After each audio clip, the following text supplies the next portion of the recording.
The Lord be with you.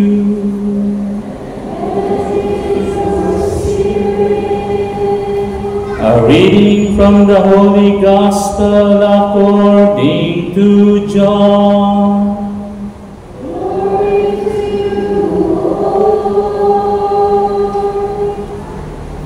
On the first day of the week, Mary of Magdala came to the tomb early in the morning, while it was still dark, and saw the stone removed from the tomb. So she ran and went to Simon Peter and to the other disciple whom Jesus loved, and told them, "They have taken the Lord from the tomb, and we don't know where they put him." So Peter and the other disciple went out and came to the tomb. They both ran, but the other disciple ran faster than Peter and arrived at the tomb first. He bent down and saw the burial clothes there, but did not go in. When Simon Peter arrived after him, he went into the tomb and saw the burial clothes there, and the cloth that had covered his head, not with the burial clothes, but rolled up in a separate place. Then the other disciple also went in, the one who had arrived at the tomb first, and he saw and believed, for they did not yet understand the scripture that he had to rise from the dead. The Gospel of the Lord. Praise to you, Lord Jesus Christ. Good evening, brothers and sisters, and happy Easter to all of you. At batiin niyo yung katabi niyo, sabihin niyo, Happy Easter, brother and sister. Yan. Sabihin mo, bawal ang nakasimangot ngayon. Yan. Tignan mo kung nakasimangot ba yan.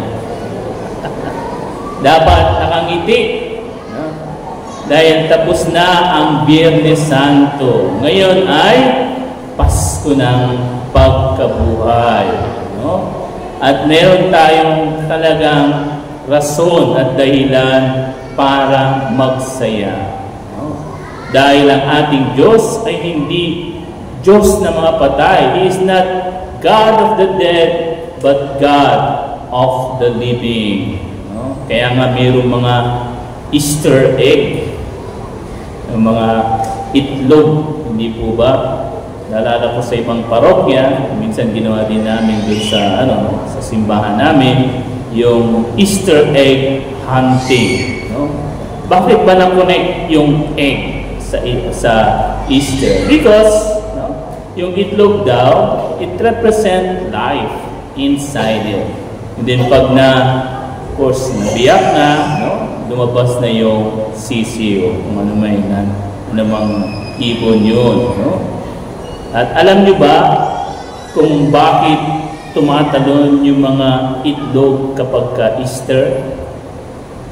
Alam niyo kung bakit tumatalon yung mga itlog pag Easter? Because they are excited. At alam niyo ba bakit yung mga itlog paborito nilang kumain dun sa mga inasal? Alam niyo kung bakit? Kasi merong extra rice. Okay. At of course, at the end of it all, we knew that with Jesus raising from the dead and the tomb empty, Christianity destroyed every barrier between life and death. Why? Because nobody in the whole world has a tomb that is empty. Inulit ko, sa buong mundo at sa buong istorya ng mundo, wala pang taong merong libingan na walang nakalibing. Isa lang, si Kristo, si Christ. The empty tomb. And you know, I will share with you the experience I have when I was in the Holy Land. No? And thanks be to God, no? We were given by the friars, no, the privilege, no, to stay there whole night in the Holy Sepulchre. No? Alam niyo, iba yung feeling, no? Na hinahawakan mo yung libingan ng Panginoon na muling nabuhay. No? An empty tomb. And there really, in that empty tomb, all the reason for our hope, all the reason for us to not be discouraged, all the reason for us to move on, no? At hindi magpatalo sa mga pagsubok at problema sa buhay. Because our Lord is alive. God did the impossible. Jesus did the impossible. Tang, tang, tang, tang, tang, tang, tang. No? Kung merong mission impossible, merong impossible na mission na mismong si Lord ang nakagawa. At yun ay walang iba kundi nabuhay na siyang muli. No? Kaya nga, no?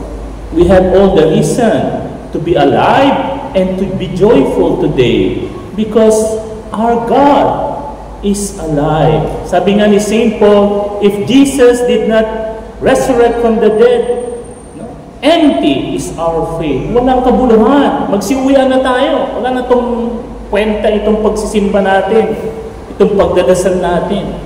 But because Jesus raised from the dead, we have all the reason to be here. We have all the reason to trust and to have hope in the future. Kung hindi naging imposible kay Lord ang mabuhay ng mga muli, ibig sabihin, anumang hingin natin sa Kanya ay hindi imposible. God is the God of impossible. Sabi nga, to dream the impossible dream. No? You can dream the impossible because God is a God of impossible. Walang imposible kay Lord. And there is our journey of hope. Kaya nga sabi ni Pope Francis, no, in proclaiming the Jubilee of Hope, our hope is not based on human.